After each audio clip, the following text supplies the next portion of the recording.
Esse é o vídeo mais satisfatório que você vai ver hoje. Bolsonarista tenta defender as sanções que o tio Sam vem impondo ao nosso país. Recebe um apavoro de lavar a alma do brasileiro na resposta, tenta diminuir a humilhação na réplica e ganha um esculacho no final pra sujeito nenhum botar defeito. Bora ver, mas antes, curte se gostou do vídeo, comente, se inscreva no canal, se puder, torne-se membro ou contribua via Pix, que tá aqui na tela, e ajude o nosso canal. Agora espia. Deputada Rosana, os Estados Unidos têm ou não motivos para impor sanções ao Brasil? Tem motivos, sim, e é engraçado que a esquerda, quando faz, é permitido, tudo é permitido. A gente viu no impeachment da Dilma, na prisão de Lula, eu vi parlamentares recorrendo a organismos internacionais e fez isso diversas vezes. Naquele momento, tudo era permitido. E hoje, quando a gente vê Eduardo Bolsonaro tendo uma atitude legítima, que é denunciando os abusos, as interferências que estão ocorrendo no nosso país, a perseguição a políticos, a perseguição a empresas americanas, abuso de autoridade, a violação, sim, dos direitos humanos. O presidente Lula, ele assumiu o comando do país prometendo unificar os brasileiros, mas infelizmente o que nós vimos foi uma aproximação com regimes autoritários, discursos inflamados contra parceiros comerciais históricos,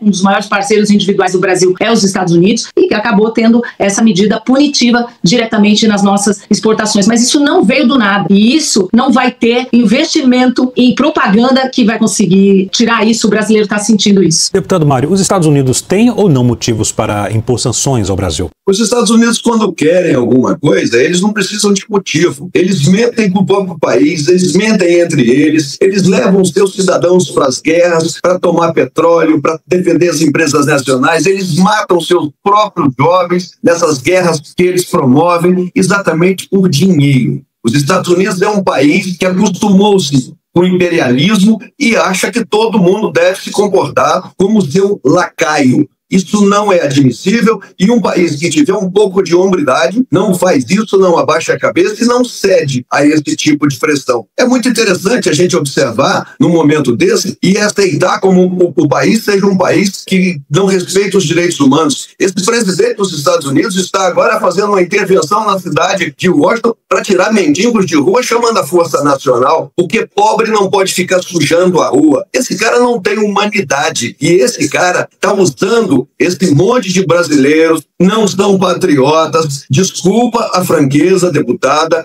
alguns fazendo papel inclusive de idiotas, porque não pode imaginar que vai gerar alguma coisa de bom vindo do patrão, do chefe, do dono, do mais arrogante das pessoas que tem hoje no mundo, que chama Donald Trump. E eu acho muito interessante que nós queiramos que eles venham submeter o nosso país, que vocês reclamem que o Lula não vai ligar para ele. O lado do Brasil, esse lado ninguém me tira. E é um lado que vocês estão abrindo mão dele sob desculpa de democracia. Democracia, o americano não preocupa com democracia. O americano preocupa com grana. O americano preocupa com dinheiro. O americano preocupa com as suas empresas. O americano está preocupado com BRICS. Ele está preocupado com PIX. Ele está preocupado com terras raras. Ele está preocupado com o nosso petróleo da margem equatorial. Ele está preocupado com grana. E vocês fazem a divisão interna e dizer que o Lula prometeu a união do partido, do país. E no dia 8 de janeiro, vocês vão e quebram toda a esplanada dos ministérios. É o Lula que não fez a união? Ou vocês é que não queriam a união do país? Que aquele, não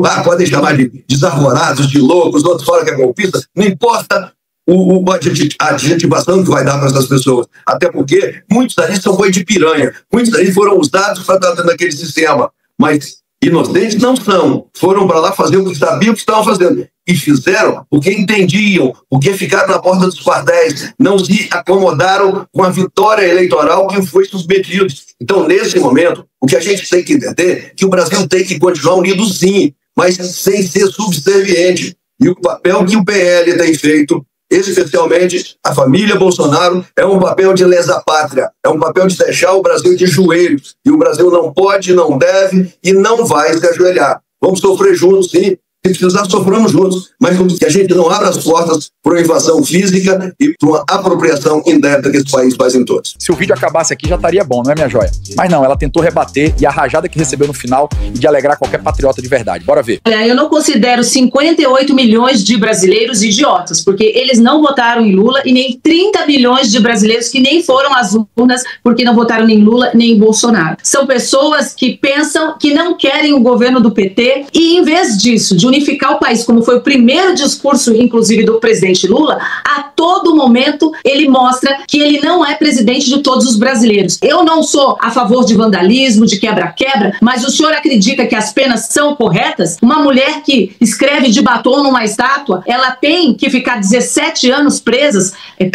O senhor não vê a interferência do STF nessas ações? A gente não tem golpe sem uma ação orquestrada, mas foi o que o governo Lula fez até agora, nesses 2 anos e meio. E o que está acontecendo? O Trump está reagindo, ele não está agindo, está reagindo a falas desastrosas no próprio BRICS, onde o presidente Lula disse que era preciso encontrar uma moeda alternativa ao dólar. O que ele espera quando ele chama o presidente americano de nazista? Eu peço perdão interrompê-la, eu preciso passar o mesmo tempo para o deputado Mário agora. Deputado Mário, mesmo tempo. Eu estava rindo aqui porque eu estava achando esses 30 segundos um pouquinho mais comprido do que o usual, e eu tenho uma mania de seguir as regras. Acontece. E a coisa não começou, deputada Rosana, no primeiro discurso do Lula, não. No dia 12 de dezembro, no dia da diplomação, vocês incendiaram essa cidade de Brasília, onde nós estamos hoje. Vocês fizeram um carnaval na cidade, atacando a sede do Ministério, atacando com diversos órgãos públicos. Vocês colocaram um caminhão de gasolina com uma bomba para explodir em frente ao aeroporto. Vocês estão violentos, vocês estão insubmissos, vocês tentaram explodir e matar pessoas na porta do aeroporto. Vocês não se comportaram como brasileiros. Vocês se comportaram como aquele estigmatizado que vocês, na época da ditadura, chamavam de subversivo. Vocês foram subversivos naquele momento. Eu não tenho dúvida nenhuma. Vocês não têm a compostura, me desculpe. E eu não disse que são patriotas 50 milhões. Eu disse a quantidade de patriotas em frente aos quartéis, que não são 50 milhões. Eu disse que não são patriotas. Podem ser, muitos dos casos, idiotas. E disse mesmo. O Lula sentou na cadeira e disputou com o Bolsonaro e ganhou. Mesmo depois de ter sido preso injustamente, tratado como cidadão de segunda linha. Vocês estão chorando por causa da tornozeleira no pé? O Lula comeu 500 dias de cana. Então, na verdade, me desculpa, o choro é livre. Vocês perderam a eleição, eu também perdi. Eu fui eleitor do Ciro Gomes, eu também perdi. Mas justificar essa bandalheira, desculpa o termo, esse monte de ataques ao Brasil, com a justificativa de que o Lula é ruim, o PT é ruim, querer transferir essa culpa toda para uma pessoa ou uma posição, não cabe. Essa discussão é muito mais profunda e eu estava aqui. Eu estou aqui desde 2003. E olha, só para você saber, para registrar, eu não sou petista. Eu estou defendendo a posição institucional do meu país.